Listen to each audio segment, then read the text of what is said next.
Deputy President, Governor wetu Ole Tunai, enda suba, kajita atonga na kwai, na alikishilia bararanyaga, kulolo Tunai kulolo. Anaitwa Jambo Kenya na mheshimiwa kuonyesha mwalimu mkuu wa shule hii. Tuko na watoto karibu 835, wasichana 419. How old is the school? Na shule hii affordable kwa hawa watoto ili tusiweze kupoteza watotana, na Mungu awabariki. Asante. Asante sana hii maoni, na sisi wote tukashikania. Na tunakuomba Your Excellency Anashe tangarage ore nominee 001 na oltung'ani bongayo na ikijokiake nominee 001 asha mukitoshoko ngolaita nyamala jogo weneweji na naibu wa rais sina mengi. Mimi nashukuru. Hii maneno ya BBI imekuja na tunaunga mkono 100%. Kwa sababu ile tsunami tulikuwa tunaambiwa sijui prime minister, sijui nani, kutakuwa na prime minister ambao jina ni kubadilisha tu kutoka kwa majority leader of National Assembly kuwa prime minister. Kwa hivyo saa hizi tutapitisha next week Ndwale akuwe the right honorable prime minister of the Republic of Kenya, the third prime minister of the Republic of Kenya. Kwa hivyo tunamshukuru baba kwa kuhakikisha mfugaji mmoja amekuwa prime minister wakati wetu. Kwa hivyo baba, asante. Na baba, ukitaka hiyo kiti ya prime minister, please kwenda Kibera, malisana na Imran Okoth na Mariga, shindana nao ukue mbunge. Hiyo ndio BBI inasema. Baada ya kuwa mbunge, uongee na naibu wa rais William Ruto ambao atakuwa president wakati huo, akuappoint ukue prime minister. Na akisha kuappoint is not yet finished. It's not done. In the unlikely event that William Ruto will appoint you, you will have nominee 001 to vet you in parliament and disappoint you. Kwa sababu hatuwezani na mambo ya tinga bila mafuta. Sisi hapana. Hata kama juzi iliwekwa mafuta kidogo, mimi nita drain oil. Hakuna maneno kama hiyo. Kenya ina matatizo mengi sana ya kiuchumi. Na iwapo hii BBI ambayo tumeilonji juzi, sisi kama wabunge tuko tayari kuipitisha hata kama ni wiki ijayo ikiletwa. Hakuna haja ya kupeleka referendum ati mtumie bilioni 20. Kama muko na bilioni 20, hiyo bilioni 20 muitumie kujenga ya Wasongiro Secondary School hapa, au Masai wasomee hapo. Lakini hatuko tayari kuchukua shilingi bilioni 20 eti kuweka kwa referendum, na ile hali sisi kama wabunge tunalipwa mshahara ya kutosha ya kufanya kazi hiyo. And I want to tell our friends in ODM that they should stop advancing the ills of violence, the ills of seclusion, the ills that BBI is perceived to come to cure. Sababu wewe ukianza kuleta kusema kwamba hii BBI mpaka tufuate njia hii, mpaka tufuate njia hiyo, na ile hali BBI yenyewe imekuja kusuluhisha maovu ambayo nyinyi mmezaa katika hii nchi. Kwa hivyo hao waache ubinafsi. Sisi viongozi wote, at least for the first time, let us be selfless and provide leadership to the people of this country. Mimi nimeona it is not necessary for us to threaten anybody. Threats, intimidation, blackmail, bravado is not necessary.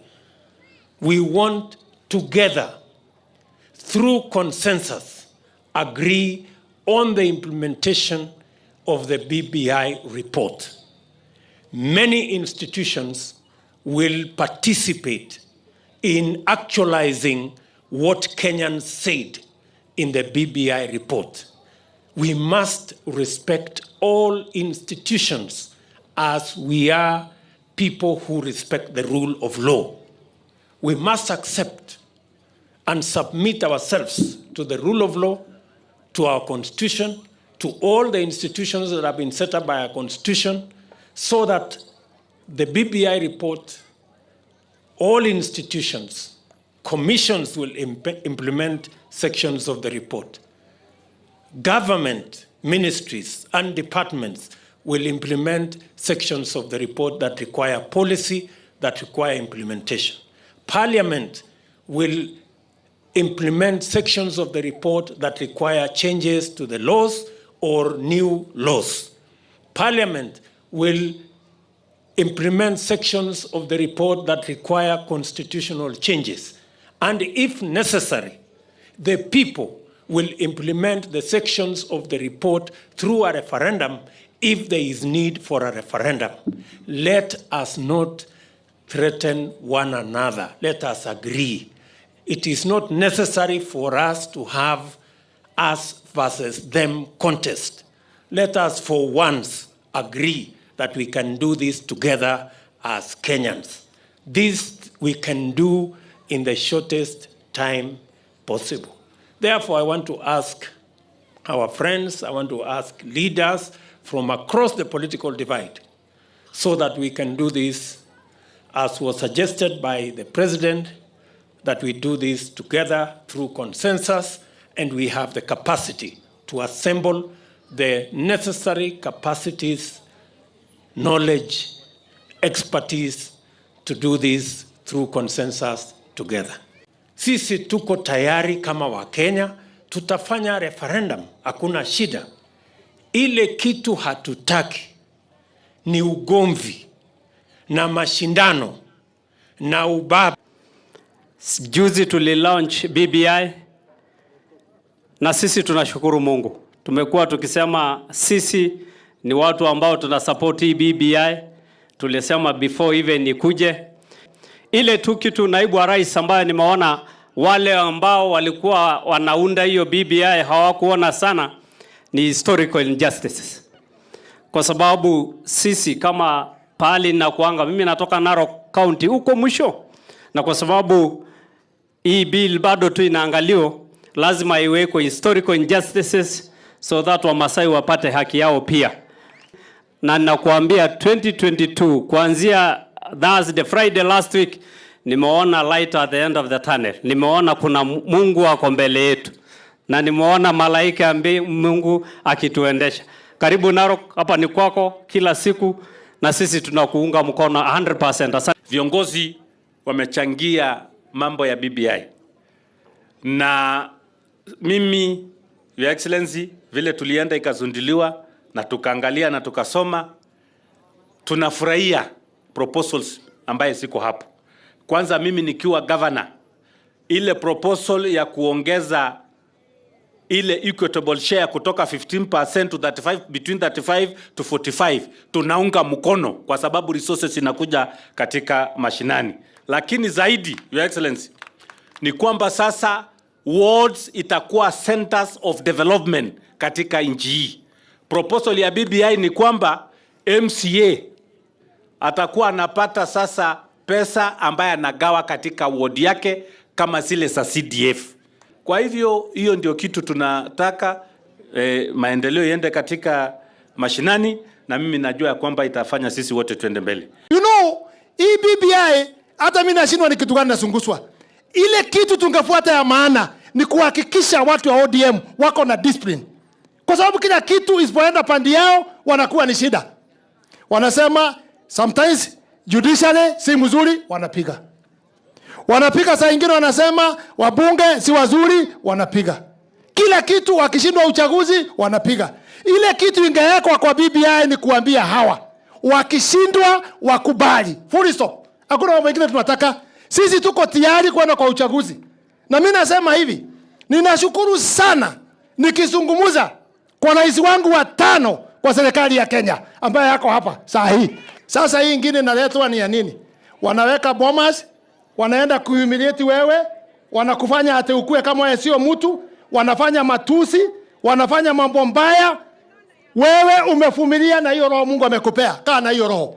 Wakutukane, wakuambie nini? 2022 tunaondoka na wewe. Hakuna mambo mengine. Kwani wewe ulitengenezea rais mstaafu Moi. Wewe ndio uliamuka ukamsaidia siku ya mwisho. YK tukiwa pamoja na wewe, akapanda akakuwa president. Ukapanga iliyokuja baadaye ukapangia Raila Odinga. Kiti yako ilikuwa ya prime minister, yake ilikuwa ya president. Aliposhindwa akanyaganya wewe yako. Ile kiti ilikuwa ni yako. Tena wakapeleka wewe mbio, every minister wakipeleka wewe unafaulu. Wakapeleka agriculture ikakuwa sawa. Higher education wakakupeleka ikawa sawa. Hata huko mbele ni sawa. Ama sina mna hiyo? Na waacha kusumbua sisi. Ate kurukaruka. Wanaanza sasa kusema hawataki katiba, ate constitution hii ni mbaya, wanaanza kusema wale wasimamia uchaguzi ni mbaya. Kwani kila siku ni kuhamisha? Unaoa bibi unatupa, unaoa bibi unatupa, ukitupa bibi 5 ni bibi mbaya ama ni wewe mbaya? Si wewe ndio mbaya? Hii mtu ndoto yake amefika menopause politically. Aende nyumbani tutapea pesa ya wazee, akae huko na kina kamanda. Si namna hiyo? Kuna marafiki wetu wa mrengo mwingine wanatuambia people must decide. And I want to tell you are living in the past because hii mambo ya PPI people decided for 1 year. So kitambo unatuambia wananchi waamue, walishaamua. Jambo lingine wanatuambia tupige ukarabati hii kitu. Hakuna ukarabati, mtoto amezaliwa, wakati mtoto wako kwa tumbo mpaka azaliwe, hakuna ukarabati. Hii kitu tunahitaji kule Senate, tukuje tuweke vile wananchi walikuwa wanataka, tupitishe mambo ikwishe. Hiyo viti na ingine hiyo, hakuna kitu kama hiyo. Nimeisoma, nimeielewa, na kwa kweli iko na maneno mazuri pale ndani ya kupeleka Kenya mbele. Na ukijaribu kuona kama kuna jambo geni kwa ile mambo mengi imeandikwa pale, mimi naona mambo mageni ni mawili peke yake. Maneno ya kuintroduce prime minister na ile ya kuintroduce ofisi ya official opposition, leader of official opposition. Na hiyo mbili kulingana na ile mapendekezo ya BBI, hiyo ni kazi tunaweza maliza one afternoon pale parliament. Na ninaweka swali ile ya which ones are the ayes, which ones are the nays, tunamaliza within 2 minutes. Imeisha. Kama vile ilivyo. Ile mambo ingine yote ni mambo ya kutatuliwa kupitia legislation, hiyo tutafanya bungeni. Ingine ni ya kutatuliwa kupitia utekelezaji wa sera ama policy. Ministries watafanya hiyo. Lakini nikisikia watu wanasema mambo ya referendum, kidogo hata ninaanza kujishuku mimi kama mwanasheria. Ninasema, kwani ni wapi si kusoma hii katiba, hii kitu vizuri? Hii BBI. Kwa sababu kwa kusoma kwangu, sijaona swala lolote ambalo linakuwa jambo la referendum. There is no question in the form of the BBI as it is, which calls for a referendum. And in the event, kwa sababu we want those talking about referendum, labda watuelimishe, watuambie ni jambo gani hili ambaye hatujaiona ambaye inaitisha referendum. Na kama iko, tuko tayari kuisikiza, kuiangalia, na kama inahitaji referendum, sawa sawa. Ilhali tu, najua wana Kenya, saa hizi mambo yao ya priority sio referendum. Sio kutumia pesa nyingi zaidi kupiga kura hapa, kusema referendum. Na kama ni swala la referendum, labda wabadilishe hiyo maneno ya prime minister na ya office of the official opposition to frame it in another way. Lakini sasa BBI vile ilivyo ni jambo ambalo tunaikubali sisi wote. Mambo rahisi ambayo tunamalizia bungeni, mambo rahisi ambayo itamaliziwa kupitia policy, na ninataka kuomba tuweze kuungana pamoja. Wale wenzetu, sasa hakuna swala la kutugawanya. Si hao ndio walikuwa wanaimba wimbo ya BBI? Na sasa sisi tumekubali. Basi tuungane pamoja na tupeleke Kenya mbele. Hii mnyama BBI, kumbe tunaweza kaa naye kwa nyumba. Kwa hivyo sisi tunaunga mkono 100%. Na hii maneno yote ambayo mmeyasikia, hii maneno tuliongea, tukaambiwa kutakuwa na tsunami. Mimi nimesoma hiyo, sikuona tsunami. tukaambiwa kutakuwa viti. Nimesoma sioni. Kwa hivyo hiyo kitu najua wajumbe wenu watailete huku na nyinyi musome muelewe. Hakuna maneno mengi iko pale. Hiyo maneno yote tutaimalizia bunge kwa sababu tumesoma, tumeona hakuna anything that requires a referendum.